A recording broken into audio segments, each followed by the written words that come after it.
Last month, we began counting down the top 50 games of the 8th console generation with our picks for 50 to 41. If you missed that list, click here and then come back to see the continuing top 50. Based on how we produced this series, we have reached the cutoff point for entries. Any game released after this list has been posted is unfortunately ineligible to be ranked amongst the best of the best on the road to next gen. But we haven't forgot about them. For today though, we are counting down the 40 to number 31 best games of this gen. Like last time, our list contains the best games we've played on the PlayStation 4, Xbox One, Nintendo Switch, Wii U, 3DS, and PlayStation Vita. With that being said, let's continue.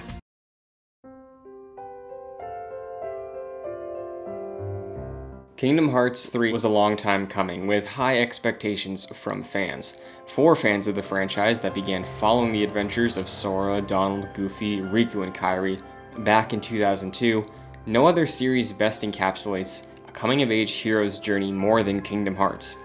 Growing alongside with the characters was one thing, but seeing it all come together for the end of the first overarching narrative in this world was an event not to be missed. While Kingdom Hearts 3 has its issues, its character, charm, and very satisfying combat more than makes up for it. It's an unforgettable journey that wears its heart on its sleeve, and it follows it through every twist and turn of this nearly 2-decade spanning story.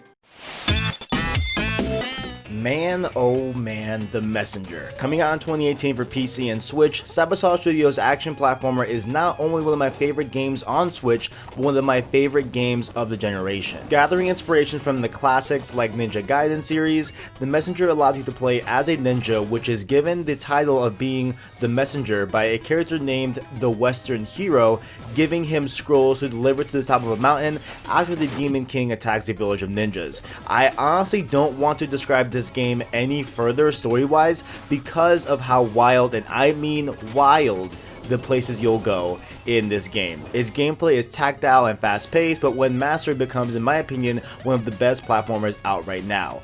With the prequel to The Messenger coming in 2022 called Sea of Stars in the form of a JRPG, you'll have plenty of time and no excuse to leave The Messenger on your backlog. I thought you wanted to get control of your powers. Coming off of 2014's Infamous Second Son to mixed reviews, I found it wise that Sucker Punch opted to have a standalone game based off of Second Son to start one of the great aspects of the game, Fetch. Infamous First Light surprisingly released only months after Second Son in August 2014, but overall was received better than Second Son. Due to its nature, it's essentially using the same open world as Second Son, while differentiating itself by not focusing on the heavily criticized Delson Row, First Light coming with neon races in the open world to test how fast you can move as Fetch, and an arena mode to become more efficient with your powers, made it rise above Second Son to many players' eyes, including mine. While I think you should still play Infamous Second Son, Infamous First Light should follow right after, providing a nice blend between the two games while introducing a different story as a whole. Infamous First Light is not one to skip out on. We're at 47. I've got the first row files compiled and uploaded. Hitman is a legendary series, and Agent 47 is one of the most iconic video game characters in history.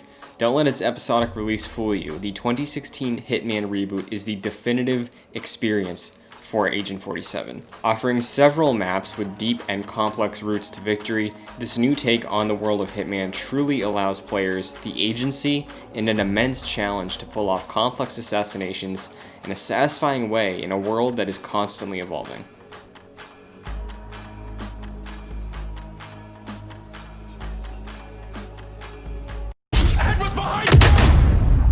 Battlefield 1 is easily one of the best entries in the Battlefield series.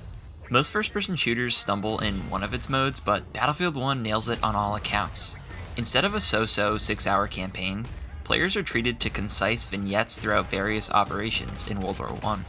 Each story offers a different slice of gameplay mechanics. Combined with heartfelt stories, Battlefield 1's campaign is one of the best in the series. Where Battlefield 1 truly shines, however, is in its multiplayer.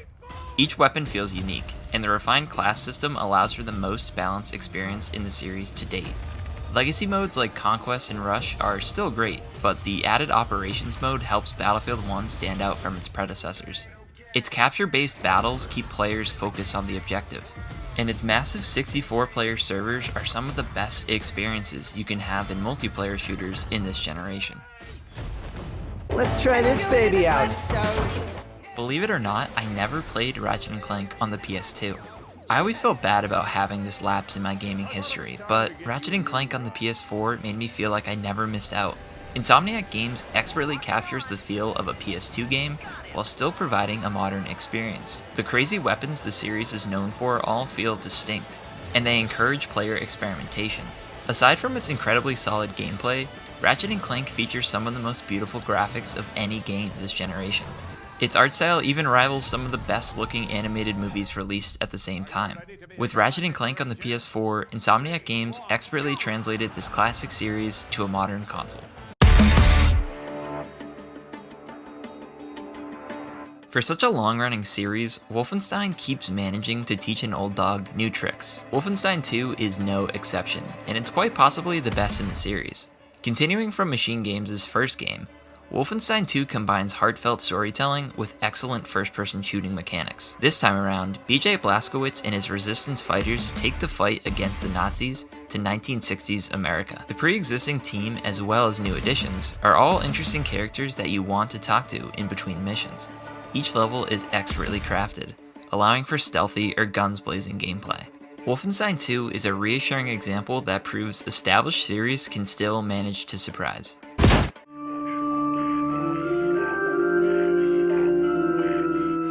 Fire Emblem Three Houses is a game that stands apart from other Nintendo tentpoles. After nearly dying as a franchise over 8 years ago, Three Houses exists as the resolution to an incredibly strong comeback story for popularity and sales. On top of that, the game is great. Every encounter in Three Houses holds weight, as the series staple of permadeath for your units looms over every decision you make. Three Houses also employs the best social ranking system of the series to date, allowing you to progress in getting to know and teaching your students of Garreg Mach in a very personable way. Taking notes from Persona, the series capitalizes on the relationships you build, so every time a tactical mistake leads to the death of a beloved pupil, you just can't help but reset and try to change their fate. Packing in 4 full campaigns in the base release, this is the perfect Fire Emblem experience for anyone interested to pick up and get acquainted with this killer Nintendo exclusive series. A ferocious fight between good and evil. Upon playing Star Wars Battlefront in 2015, while great, it felt limited due to it remaining in the original trilogy era and not featuring a campaign. Star Wars Battlefront 2 in 2017 completely met and exceeded my expectations. Eventually. I know, a lot of people may be scratching their heads at having Battlefront 2 on the top 50 games of the generation with its insanely massive loot box scandal upon release, accompanied by a broken and unfair microtransaction system. However, Star Wars Battlefront 2 today is an incredible offer for the Star Wars fan, encompassing all eras of Star Wars, a canon single-player story of a turncoat stormtrooper that fits nicely into the Skywalker saga, a game that is downright gorgeous, sound design straight from the movies, and space battles that the 2015 predecessor was sorely lacking. Above all else, it feels so great to play as a clone on Naboo, Rey in Jakku, or Darth Vader on Hoth. Every Star Wars fan has to at least try out the game once. Promise, it's no trap.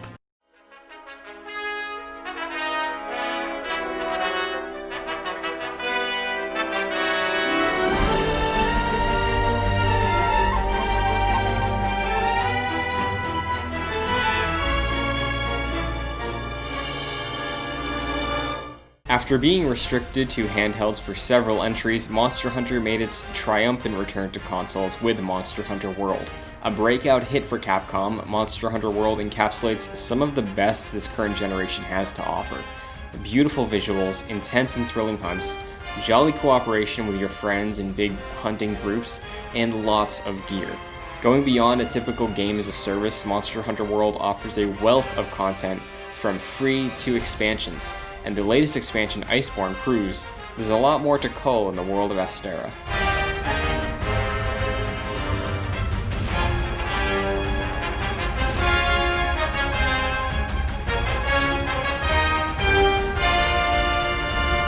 And with that, we have reached the conclusion of another part of Once in a Generation. We hope you enjoyed, and we hope to see you once again as we continue the road to next gen in the middle of August with our countdown for the 10 best expansions and DLCs of the generation. Then at the end of August, we will be back again in our continuing Top 50 series as we rank the 30 to 21 best games of this console gen. Let us know what you thought of our picks down below, or you can reach out to us here. And if you enjoyed the video and you're new to JoyClicks, we would very much appreciate a thumbs up, a share, or a subscribe. And if you would like to go beyond that and get involved in the channel in some of the decisions we make, you can see more information on patreon.com/joyclicks, where for just $1 you can gain access to exclusive content and early access to many of our shows.